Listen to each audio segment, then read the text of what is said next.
नमस्कार दोस्तों, अलध्रुव एकेडमी में आपका जोरदार स्वागत है। मैं हूं आपका दोस्त और मेंटोर और आज हम करने वाले हैं VMOU के जून 2026 एग्जाम की धांसू तैयारी। आज हम MAPS 01 यानी राजनीतिक चिंतन के सेक्शन A के टॉप 20 सबसे महत्वपूर्ण प्रश्नों को बिल्कुल आसान भाषा में कवर करेंगे। तो तैयार हो जाइए क्योंकि इस क्लास के बाद आपके मार्क्स पक्के हैं। तो दोस्तों, हमारा पहला सवाल है, अरस्तू के अनुसार नागरिक कौन है तथा नागरिकता की क्या शर्तें या जिम्मेदारियां हैं। और साथियों, इस सवाल पर तो स्टार लगा लीजिए। ये देखिए कितनी बार साल दर साल ये सवाल पूछा गया है। ये परीक्षा का सबसे पसंदीदा प्रश्न है, इसे बहुत ध्यान से समझिएगा। चलिए इसका जवाब समझते हैं। अरस्तू के अनुसार हर कोई नागरिक नहीं होता। नागरिक केवल वो व्यक्ति हैं जो राज्य के प्रशासनिक यानी एडमिनिस्ट्रेटिव और न्यायिक यानी जुडिशियल कामों में सीधे तौर पर हिस्सा लेते हैं। इसका सीधा सा मतलब है नागरिकता के लिए एक्टिव पार्टिसिपेशन यानी सक्रिय सहभागिता सबसे जरूरी शर्त है। अब आते हैं प्रश्न संख्या 2 पर। मानव स्वभाव पर मैकियावेली के विचारों की विवेचना कीजिए। दोस्तों, ये सवाल भी मोस्ट इंपॉर्टेंट है। आप स्क्रीन पर देख सकते हैं, भी कई बार रिपीट हुआ है, तो इसे भी अच्छे से तैयार करना है। तो मैकियावेली इंसान के बारे में क्या सोचते थे? देखिए, मैकियावेली का नजरिया थोड़ा नेगेटिव था। उनका मानना था कि इंसान स्वभाव से ही स्वार्थी, धोखेबाज, डरपोक और लालची होता है। वो हमेशा अपने फायदे के बारे में सोचता है। बस इतना सा आपको याद रखना है। अगला सवाल है, प्लेटो के अनुसार न्याय क्या है?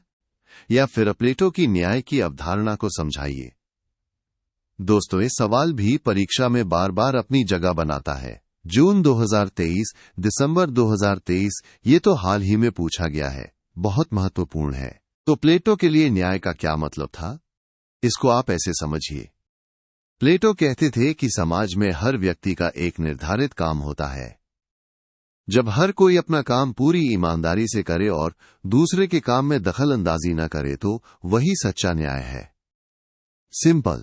हमारा अगला प्रश्न है, प्राकृतिक अवस्था पर लॉक के विचारों की विवेचना कीजिए। साथियों, यह सवाल भी कई बार पूछा जा चुका है, जैसा कि आप देख सकते हैं। तो चलिए इसे भी फटाफट समझ लेते हैं। जॉन लॉक का मानना था कि प्राकृतिक अवस्था यानी जब कोई सरकार नहीं थी, तब का समय बहुत अच्छा था। ये पूरी तरह से स्वतंत्रता और समानता की स्थिति थी। हाँ, लेकिन लोग प्राकृतिक कानून के दायरे में रहकर ही काम करते थे। ये एक शांतिपूर्ण अवस्था थी।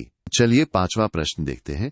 मध्यकालीन राजनीतिक चिंतन की किन्हीं 2 विशेषताओं की विवेचना कीजिए। दोस्तों, यह प्रश्न भी दिसंबर 2015 से लेकर जून 2023 तक कई बार आ चुका है, तो इसकी 2 मुख्य बातें हम याद कर लेंगे। तो मध्ययुगीन राजनीतिक चिंतन की 2 सबसे बड़ी विशेषताएं थीं। पहली सार्वभौमिकता, जिसका मतलब था कि पूरा ईसाई जगत एक है, और दूसरी सामंतवाद, जिसमें समाज जमींदारों और किसानों में बटा हुआ था। उस समय चर्च और राजा की शक्तियों में भी संघर्ष चलता रहता था। दोस्तों, 1 मिनट रुकिए। क्या आप इस परीक्षा में 75% से ज्यादा मार्क्स पक्के करना चाहते हैं?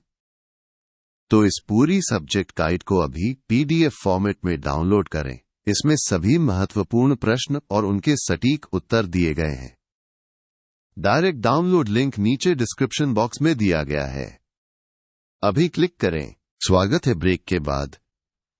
हमारा 6ठा प्रश्न है, कौटिल्य के अनुसार दंड नीति क्या है? और ये देखिए, जून 2024 में भी ये सवाल आया है। ये बहुत ही महत्वपूर्ण प्रश्न है, इसे अच्छे से रट लीजिएगा। तो कौटिल्य की दंड नीति क्या है? इसका सीधा सा मतलब है शासन करने की कला या विज्ञान। ये वो शास्त्र है जो दुनिया को सही रास्ते पर लाता है। ये सुनिश्चित करता है कि हर कोई अपने कर्तव्यों का पालन करे और जो न करे उसे दंड मिले।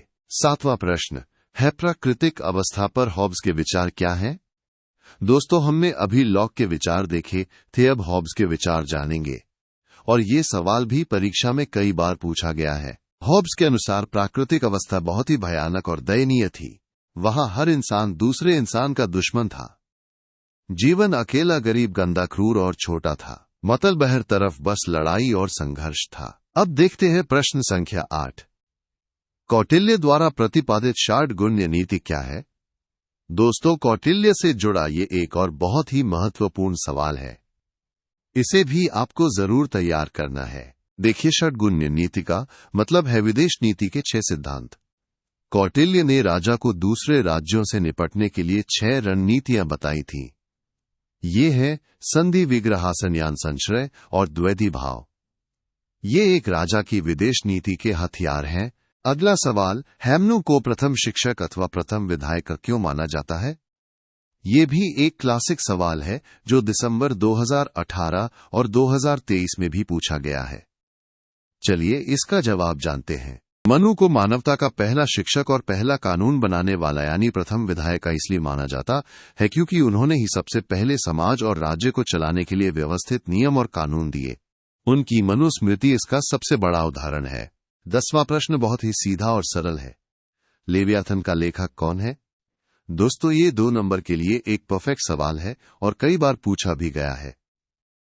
इसका जवाब तो आपको पता ही होना चाहिए। जी हां, बिल्कुल सही। लेवियाथन के लेखक हैं थॉमस हॉब्स। उन्होंने ये महान ग्रंथ साल 1651 में लिखा था। इस किताब ने राजनीतिक चिंतन की दुनिया ही बदल दी। प्रश्न संख्या 11, संप्रभुता पर हॉब्स के विचारों की विवेचना कीजिए। दोस्तों, हॉब्स से जुड़ा ये एक और महत्वपूर्ण सवाल है। दिसंबर 2022 और 2023 दोनों में आया है। तो चलिए इसे समझते हैं। हॉब्स के अनुसार जब लोग समझौता करके राज्य बनाते हैं तो वे अपनी सारी शक्तियां एक संप्रभु को सौंप देते हैं। यह संप्रभुता संपूर्ण, अविभाज्य और असीमित होती है। मतलब राजा के ऊपर कोई कानून नहीं होता बल्कि राजा ही कानून बनाता है। 12वां प्रश्न है, महाभारत के अनुसार राजा के कार्य या कर्तव्य क्या हैं? ये प्रश्न भी कई बार परीक्षा में देखने को मिला है। चलिए राजा के मुख्य कर्तव्यों को जानते हैं। महाभारत के अनुसार राजा का सबसे बड़ा कर्तव्य है प्रजा का पालन करना और उन्हें खुश रखना। इसके अलावा समाज में वर्णाश्रम धर्म को बनाए रखना, दुष्टों को सजा देना और सबके साथ न्याय करना भी राजा के प्रमुख कार्य हैं। अगला सवाल है, हॉब्स को निरंकुशतावाद का समर्थक क्यों माना गया है? दोस्तों, यह सवाल भी जून 2024 की परीक्षा में आया है। ये बहुत ही महत्वपूर्ण है, इसे ध्यान से समझिए। हॉब्स को निरंकुशतावाद का समर्थक इसलिए कहते हैं क्योंकि उन्होंने एक ऐसे शासक की कल्पना की जिसके पास असीमित शक्तियां हों। हॉब्स का मानना था कि शांति और सुरक्षा के लिए एक निरंकुश यानी एब्सोल्यूट शासक का होना बहुत जरूरी है। प्रश्न संख्या 14, लॉक के अनुसार प्राकृतिक अधिकार कौन कौन से हैं? दोस्तों, यह एक और बहुत ही प्यारा और महत्वपूर्ण सवाल है। जून 2023 में भी पूछा गया था। जॉन लॉक ने 3 प्राकृतिक अधिकारों की बात की थी जो हर इंसान को जन्म से मिलते हैं। ये है जीवन का अधिकार, स्वतंत्रता का अधिकार और संपत्ति का अधिकार। और लॉक के अनुसार सरकार का मुख्य काम ही इन अधिकारों की रक्षा करना है। 15वां प्रश्न है, उपयोगितावाद या सुखवाद के सिद्धांत से आप क्या समझते हैं? ये सवाल भी जून 2024 की परीक्षा में आया है। बहुत ही महत्वपूर्ण कॉन्सेप्ट है ये। उपयोगितावाद का सिद्धांत बहुत सरल है। इसका मूल मंत्र है अधिकतम लोगों का अधिकतम सुख। इस सिद्धांत के अनुसार कोई भी काम या कानून तभी सही है जब उससे से ज्यादा लोगों को ज्यादा से ज्यादा खुशी या फायदा मिले। दोस्तों, एक जरूरी सूचना, सिर्फ MAPS 01 ही नहीं बल्कि अल्द्रू अकेडमी पर आपके MA पॉलिटिकल साइंस के सभी विषयों के प्रीमियम गाइड्स उपलब्ध है। चाहे वो MAPS 02 हो, 03 हो या कोई और, सभी को डाउनलोड करने का लिंक नीचे डिस्क्रिप्शन बॉक्स में दिया गया है। अपनी तैयारी को और मजबूत बनाएं। चलिए आगे बढ़ते हैं। प्रश्न संख्या 16, पॉलिटी पर अरस्तु के विचारों की विवेचना या समझाइए। दोस्तों, अरस्तु का ये कॉन्सेप्ट भी परीक्षा के लिए बहुत जरूरी है। अरस्तु की पॉलिटी एक तरह का मिला जुला शासन है। इसमें प्रजातंत्र और कुलीन तंत्र दोनों के अच्छे गुणों को मिलाया गया है। अरस्तु का मानना था कि ये सबसे अच्छा और स्थिर शासन है क्योंकि इसमें मध्यम वर्ग का शासन होता है जो न तो ज्यादा अमीर होता है और न ही ज्यादा गरीब। 17वां प्रश्न है, नागरिकता के संबंध में अरस्तु द्वारा प्रस्तुत अवकाश की अवधारणा को समझाइए। ये भी जून 2024 में पूछा गया है। अवकाश का मतलब छुट्टी नहीं है, ये समझते हैं। अरस्तु के अनुसार अवकाश का मतलब है रोजमर्रा के छोटे मोटे कामों से मुक्ति, ताकि एक नागरिक अपना समय राज्य के जरूरी कामों, नैतिक चिंतन और बौद्धिक विकास में लगा सके। ये नागरिक बनने के लिए एक जरूरी शर्त थी। प्रश्न संख्या 18। प्लेटो के अनुसार शासन और सैन्य दायित्वों के लिए कौन से गुण प्रधान हैं? दोस्तों, यह सवाल भी जून 2024 की परीक्षा में आया है। बहुत ही सीधा और सटीक जवाब है इसका। प्लेटो के अनुसार शासन करने के लिए सबसे जरूरी गुण है बुद्धिया विवेक, यानी शासक को बहुत बुद्धिमान होना चाहिए। और वहीं दूसरी तरफ सैन्य दायित्व यानी सैनिक के लिए सबसे जरूरी गुण है शौर्य, साहस। बुद्धि शासन के लिए और शौर्य रक्षा के लिए। 19वां प्रश्न। प्राकृतिक अवस्था के बारे में हॉब्स और लॉक के विचारों में अंतर स्पष्ट कीजिए। दोस्तों, यह एक तुलनात्मक प्रश्न है और परीक्षा में इसके आने की संभावना बहुत ज्यादा होती है। जून 2024 में भी आया है। यहां अंतर समझना बहुत जरूरी है। हॉब्स की प्राकृतिक अवस्था एक जंग की स्थिति थी जो दयनीय और संघर्षपूर्ण थी। वहीं दूसरी ओर लॉक की प्राकृतिक अवस्था शांति, स्वतंत्रता और समानता की स्थिति थी, जहां प्राकृतिक कानून का राज था। एक नेगेटिव, एक पॉजिटिव। और दोस्तों, हमारा आज का आखिरी यानी 20वां प्रश्न है। प्लेटो के अनुसार मनुष्य में अंतर्निहित आत्मा के 3 गुण या पक्ष क्या हैं? ये भी एक बहुत ही बेसिक और महत्वपूर्ण सवाल है। प्लेटो के अनुसार हर इंसान की आत्मा में 3 गुण होते हैं। पहला है बुद्धि या विवेक, जो सोचने समझने का काम करता है। दूसरा है शौर्य या साहस, जो भावनाओं को नियंत्रित करता है। और तीसरा है शुद्धा या वासना, जो हमारी इच्छाओं से जुड़ा है।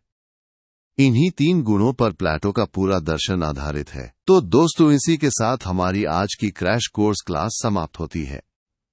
मुझे उम्मीद है कि आपको ये सभी प्रश्न अच्छे से समझ आ गए होंगे। इस वीडियो को लाइक करना और अपने दोस्तों के साथ शेयर करना ना भूलें। और हां, ALDHRU अकेडमी को सब्सक्राइब जरूर कर लें। परीक्षा के लिए आपको ढेर सारी शुभकामनाएं। याद रखिए, मेहनत का फल सफलता है। Best of luck.